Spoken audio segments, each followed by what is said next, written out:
अरे संघर्ष दादा, संघर्ष दादा कुठे आहेस तू? अरे आत्ताच तर आवाज येत होता ना तुझा इथे. मला काम आहे रे तुझ्याशी. आता इथेच होता ना रे, कुठे गेलाय संघर्ष दादा? संघर्ष दादा रे कुठे आहे? संघर्ष संघर्ष दादा रे कुठे गेला होतास तू? मी किती वेळची आवाज देते तुला. कधी कधी क्रांतीनं मिळत नाही पण ते शांतीनं मिळतं. कोण आहेस तू? ओस तुझा तारणहार भवानी प्रसाद. कशाला आला तिथे आता? चल चालतो आमच्या घरातून. बापरे, दृष्टी गेली तरी घमेंड नाही गेला. एक ध्यानात घे सरिता, तुझ्या घमेंडपणामुळे तुझे डोळे गेले. अजूनही जरा ताळ्यावर ये, समजली का? भवानी प्रसाद, खबरदार खबरदार, जर तू माझ्या जवळ यायचा प्रयत्न करशील तर बस तू राहायचं मी काय करेन? काय करणार? काय करणार? मी माझ्या संघर्ष दादाला सांगून दाखवायला सांगेन तुला. एकदा ती चूक केली परत अशी चूक करू नकोस. आणि आपल्या संघर्ष दादाची धमकी मला देऊ नकोस, समजली? नाही तर अड्डा गुंडे पाठवून तुझ्या त्या संघर्ष दादाला कायमचं संपवून टाकेल मी, समजलीस? एवढंच नाही, ज्याच्या भरोशावर तुमचं घर चालतं ना, तो अविनाश, त्या अविनाश दादाला माझ्या शाळेतूनही काढून टाकेल. दारिद्र्याचं जीवन तुम्हाला जगावं लागेल निंबाळकर खानदानीला. मग भवानी प्रसाद, असं करू नका बघा. तू किती रडलीस, किती विनंती माझ्याजवळ केली तरी काही एक उपयोग नाही. आता तर तुझ्या दोन्ही भावाला देशोधडीला लावेल. मी तुमच्यासमोर हात जोडते, पण असं करू नका. हात जोडून काही उपयोग नाही. हाता जोडणे, पाया पडणे याला काही एक उपयोग नाही. भवानीच्या भाषेमध्ये असले शब्दच नाही. बऱ्या बोलानं माझ्या मिठी दे स्वतःहून, नाही तर ठीक आहे, लावतो देशोधडीला तुझ्या दोन्ही भावांना. येणार येणार? ठीक आहे, मी जातो. माझ्या भावाने काही करू नका. माझ्या भावाने काही करू नका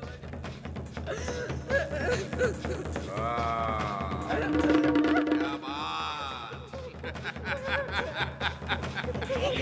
अरे माझ्या गालावर केलेला स्पर्श विसरलेलो नाहीये मी.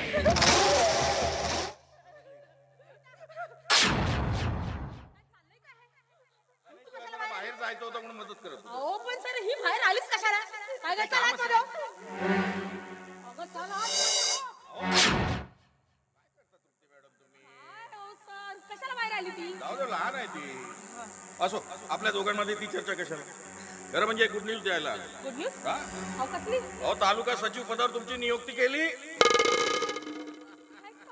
तेही 2 वर्षासाठी. अहो किती मोठी गुड न्यूज दिली सर. आता तुमचं तोंड गोड करते, थांबा. अरे काय तोंड गोड करता, काय चहा पाचता तुम्ही? तुम्हाला माहित आहे गोड चालत नाही मला. अरे हो, विसरले, तुम्हाला शुगर आहे. हा, मला शुगर आहे, त्याच्यामुळे चहा वगैरे गोड धोड मी सगळं बंद केलेलं आहे. बरं साहेब, आणि खरंच हे सगळं घडलं तुमच्यामुळे, नाहीतर आमचं काय नाही का? हो. पण साहेब मी काय म्हणते, बोला मला मला बिंदास, संकोच नका बाळगा. मी तुमच्यासाठी काही करू शकते. माझ्यासाठी काही करू शकता, कारण सचिव पदावर तुमची नियुक्ती केली म्हणून. सचिव पदावर माझी नियुक्ती केली तर मी तुमच्यासाठी काय करू शकते? बघा तृप्ती मॅडम, तुम्ही आज आम्हाला शब्द दिलाय, भवानी प्रसादसाठी तुम्ही काहीही करू शकता. हो, मी काही करू पण हे ऋण राहिलं. आज माझी अत्यंत महत्वाची मीटिंग असल्या कारणाने मला वेळ नाही. पण एक ना एक दिवस आम्ही तुम्हाला मागणं मागू. हो, तुमचा शब्द माझ्यावर उधार राहिला आणि तुमचा शब्द कधीच खाली पडू देणार नाही. हा, हे उधार लक्षात ठेवा. परत एकदा तुमचं अभिनंदन. नमस्कार, येतो आम्ही. या, या. जय महाराष्ट्र.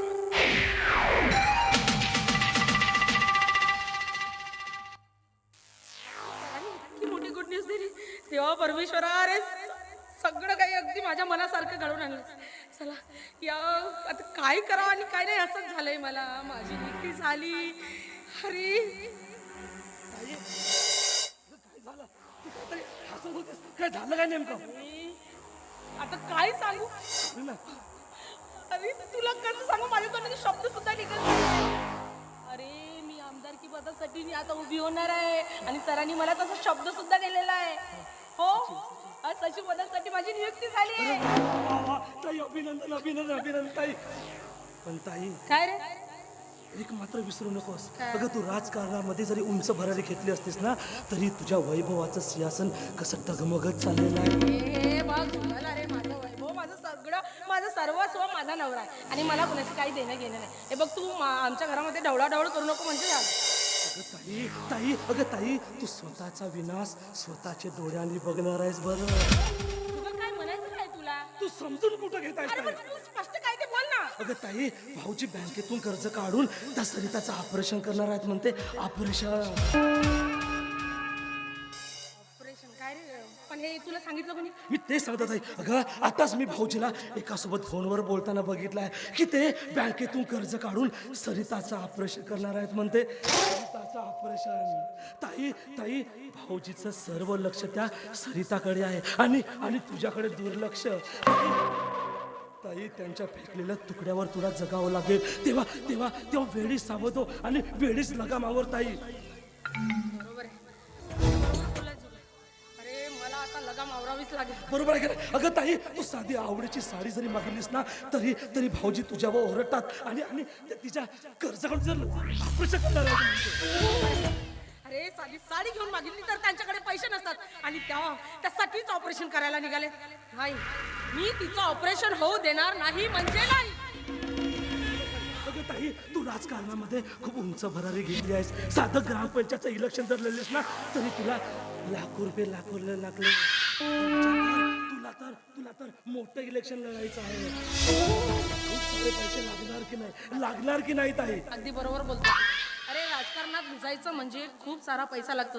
अरे माझी एकच इच्छा आहे की मी खूप मोठी राजकारणी नेती व्हावं आणि या गावातील लोक जाता येताना मला सलाम ठोकावं. बस एवढीच इच्छा आहे रे माझी.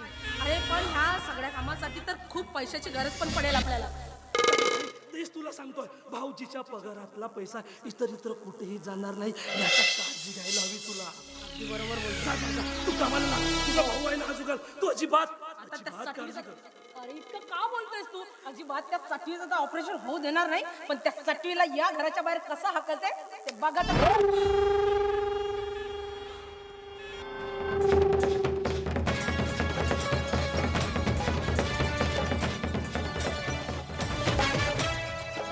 आवाज किती मोठा आणि खतरनाक असला तरी माझा गुण बिलकुल अचूक लागतो.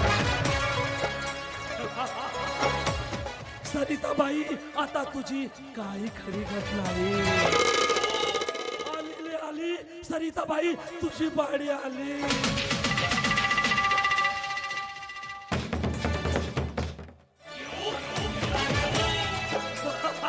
जुगल जुगल म्हणतात मला. जुगल किशोर जुगल किशोर.